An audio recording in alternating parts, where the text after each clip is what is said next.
돈을 더 조달하기 위해서 새로운 정책 하나를 이제 고안해 내는데요. 또 뭘 했어요? 여기서 정식 문제가 첫 번째 문제가 나갑니다. 이게 문제구나. 식스투스 4세는 세금을 거두기 위한 목적으로 이곳에 공식 면허를 발급해 주기도 했습니다. 이곳은 어디일까요? 공식 면허. 그러니까 뭐 불법인데 이거를 합법으로 바꿨다는 얘기인가요? 네, 그런 의미도 있습니다. 정답. 네, 규현 씨. 뭐야? 약간 성을 사고 파는 곳에 그 생각이 났어요? 와, 난 생각도 못하고 있었어. 너무 불법이라 그래서. 불법 뭐 도박도 있고 뭐 이럴 수도 있는데 그게 딱 떠올라요? 와, 진짜 머리에 뭐가 들으셨는지 모르겠지만 네. 규현 씨 정답. 와. 말도 야, 안 돼. 너는 교황을 성교육 자질이 있어. 나 아니. 지원 씨는 어디라고 생각하셨어요? 저는 도박인 줄 알았어요. 도박장. 네. 전 아니에요. 전 아니에요. 너무 잘 알고 있네요. 자, 당시 로마 인구가 약 10만 명 정도라고 추정이 되는데 14세기 후반에 이 매춘을 위해서 로마로 몰려든 매춘부가 약 9천 명에 달했다라고 합니다. 10분의 1 아니에요, 그러면? 그렇죠. 뭐 교황이 인정을 해줬으니까. 세금을 걷어서 이제 교황과 교회의 재산을 늘려 나갔다라고 볼 수 있습니다. 관련 자료가 있는데 한번 지원 씨가 읽어 주시겠어요? 와 말도 안 돼. 교황 식스투스 4세는 매춘부에게 면허증을 발급하고 수입에 세금을 부과하였으며 자신이 직접 지은 사창가에서 말도 안 돼. 2만 두카트의 수입을 얻었는데 당시 교회 성직자의 월급이 수도원장급의 경우 40두카트였다. 매춘부 3명이 내는 세금으로 교구장을 비롯한 성직자들의 급여를 충당할 정도였다.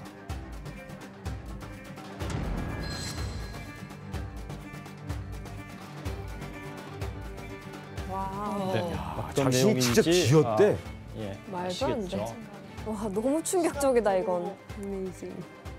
자, 이럼에도 불구하고 식스투 4세의 탐욕은 이제 끝나지 않습니다. 아무리 돈을 거둬도 교황의 가문을 위한 이속을 챙기는데 이제 혈압이 되다 보니 교황청 금고는 채워지기가 무섭게 바닥이 났던 겁니다. 권력을 되찾으려는 교황의 세속적인 노력이 결국 교황의 끝없는 탐욕을 계속 키워나간 셈이라고 볼 수 있습니다. 근데 어떻게 저 사람이 교황이 어떻게 된 거지? 그러니까 지금의 교황님하고는 이제 전혀 다른 이야기고요. 지금은 이제 저런 시스템은 아니에요. 아니 근데 교수님 저 교황님이 지금 폭주 중이잖아요. 그렇지. 저분을 어떻게 뭐 제지할 수 있는 뭐 통제할 수 있는 건 없나요? 당시에 교황의 탐욕을 막을 만한 통제 장치는 따로 없었던 것 같습니다. 그렇기에 이제 교황은 더 세속적인 방법을 통해서 자신의 일속을 챙겨갔던 거고요. 역대 최악의 탐욕가로 유명해진 교황이 한 명 등장합니다. 더한 사람이 있어요? 네, 바로 탐욕의 화신으로 불리는 교황 알렉산데르 6세입니다. 와. 유명하죠.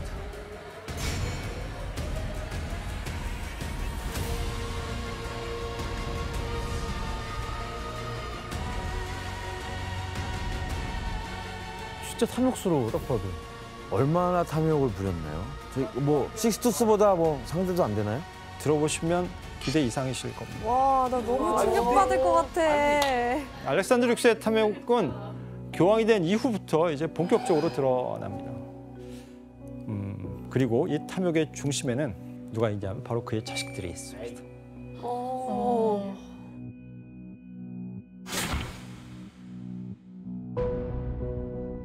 알렉산드르 6세가 성직자 시절에 이제 사생활을 둔 케이스였는데 알렉산드르 6세의 자식들이 모두 16명이라고 알려져 있습니다. 아이 진짜. 16명이요? 그런데 알렉산드르 6세는 특히 사생활들과의 자신의 자식들과의 관계에서 진정한 탐욕의 화신이다로 유명해지게 되는데 이걸 알 수 있는 소문이 하나 있었습니다. 어떤 소문인지 가족 관계도를 살펴보면서 이야기해 보겠습니다. 막 엄마가 다 다른 거 아니야? 복잡할 것 같아. 알렉산데르 6세는 교황이 되기 전부터 애인이 있었는데 바로 반노차 데이 까타네이 이 여성과의 사이에서 4명의 자녀를 두었습니다. 다른 사생아들은 자신의 자식으로 인정하지 않는 경우가 많았지만 요 4명의 자식에 대해서는 알렉산더 6세가 자신의 자식임을 인정하고는 했습니다. 첫째 아들 제사레 보르지아에게는 무슨 자리를 주냐면 추기경 자리를 줍니다. 추기경으로 임명하고 둘째 아들인 후안에게는 공작의 자기와 함께 교황군의 총사령관 자리를 주게 됩니다. 이러면서 자신의 가문인 보르지아 가문의 권력을 몰아주게 됩니다. 그런데 이제 알렉산더 6세가 바로 이 자녀들과 이상한 추문에 휘말리게 됩니다. 무슨 춤이에요? 어떤 거죠? 자식들과 관련해서? 바로 교황의 가족 중에 근친 상간으로 엮여 있다는 소문이 돈 것입니다.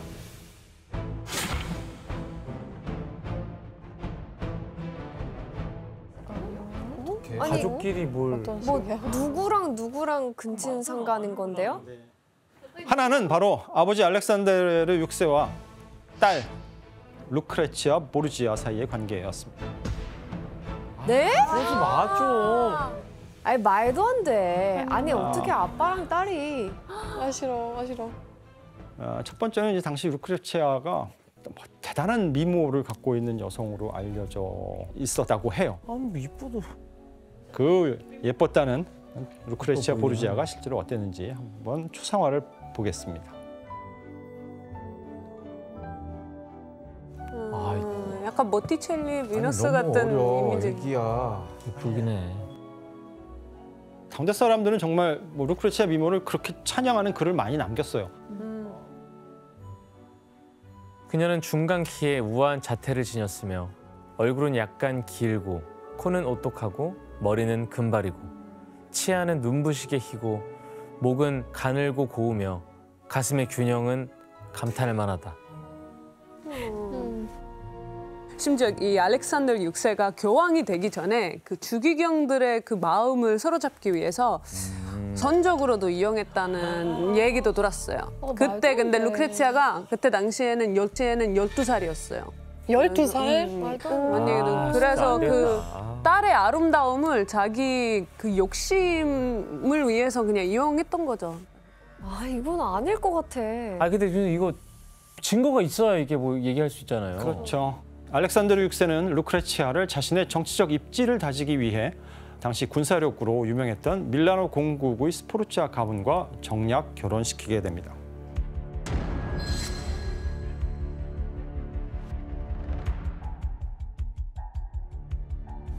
그런데 이제 알렉산더 6세가 하위가 되는 이 스포르치아 가문의 총각에게 내걸었던 조건이 루크레치아가 아직 어리니 그리고 결혼의 준비가 안 됐으니 1년 후에 데려가라고 이야기를 했다는 겁니다.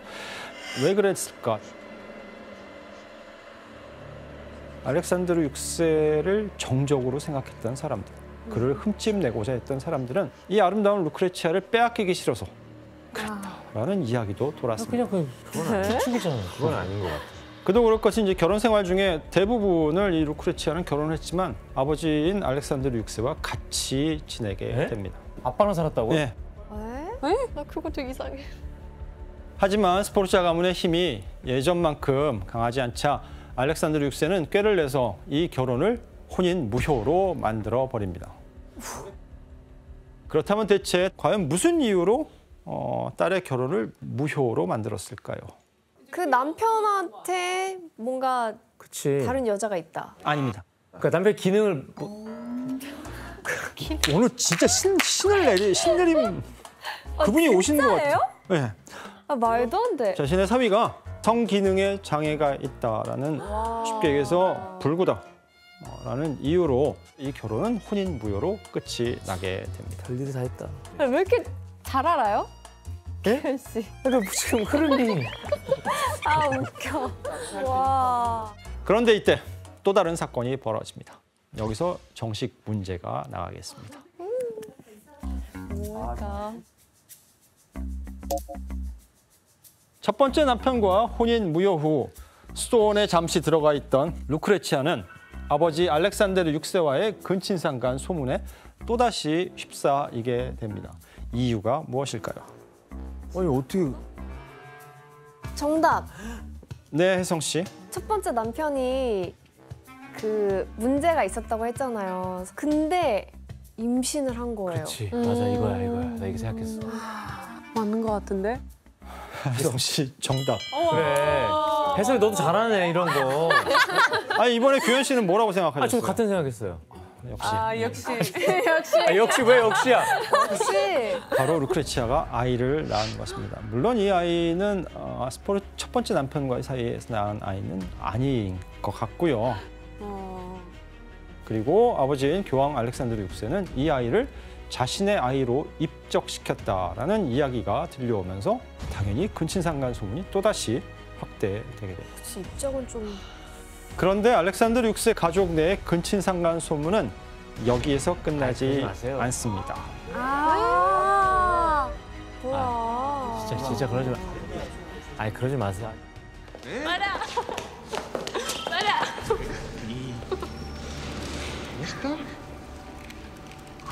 세 살에 오빠잖아요. 잠깐만. 큰아들 세사레 보르지아.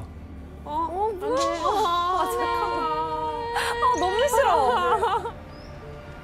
또 다른 소문의 주인공은 알렉산드르 6세의 딸인 루크레치아와 그의 첫째 아들 체사레였습니다.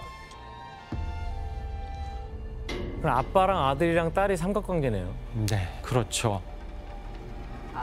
너무 싫어. 너무 싫다 진짜. 소름 돋아.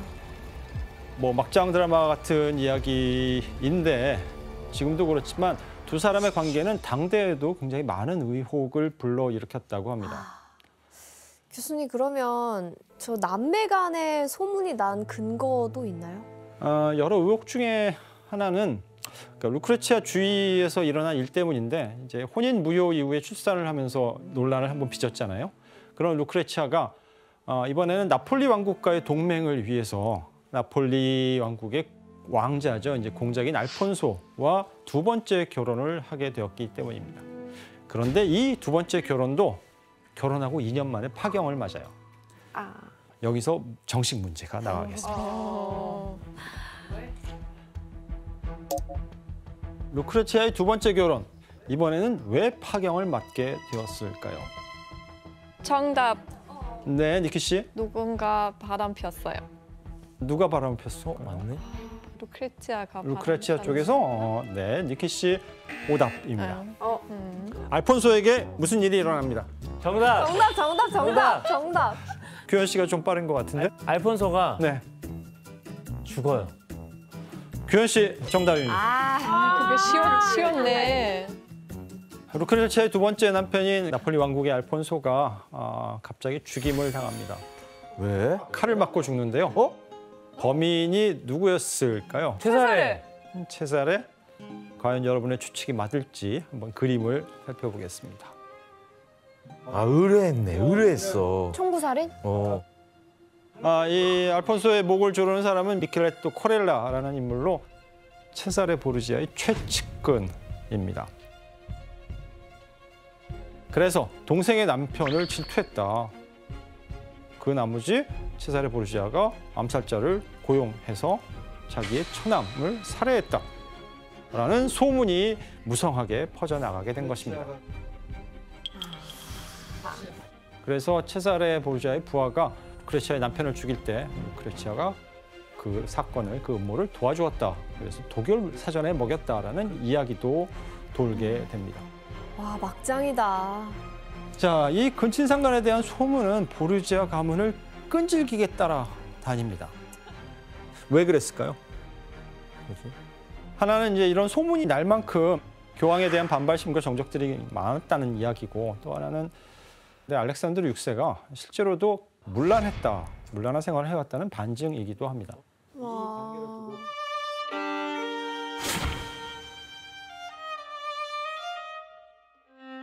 특히 탐욕을 드러냈던 교황 가운데서도 알렉산드르 6세는 여성 편력으로 굉장히 유명했거든요.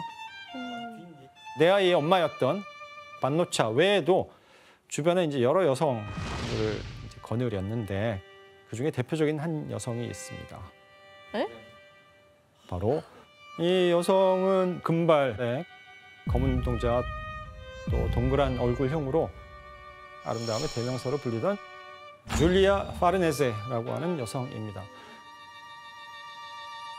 와, 알렉산드르 6세는 교황이 되기 전 아름다운 줄리아 파르네제를 보고 첫눈에 반해서 무려 43살이라는 나이 차이에도 불구하고 그녀와 잠자리를 갖게 됩니다. 네? 그러지 마 좀.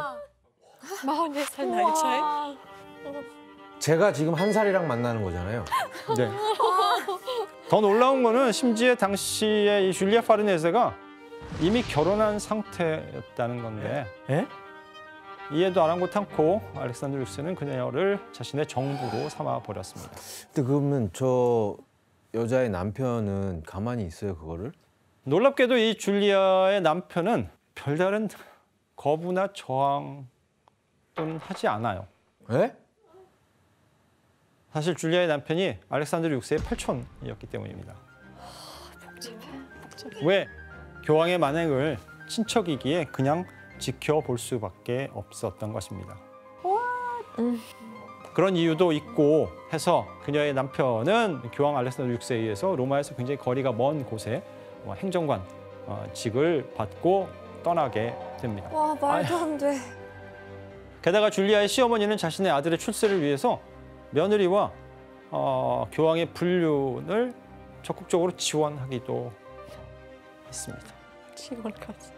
그리고 줄리아 역시 남편을 놔두고 교황의 정부로 살아간 이유가 따로 또 있었는데요. 또 있어요?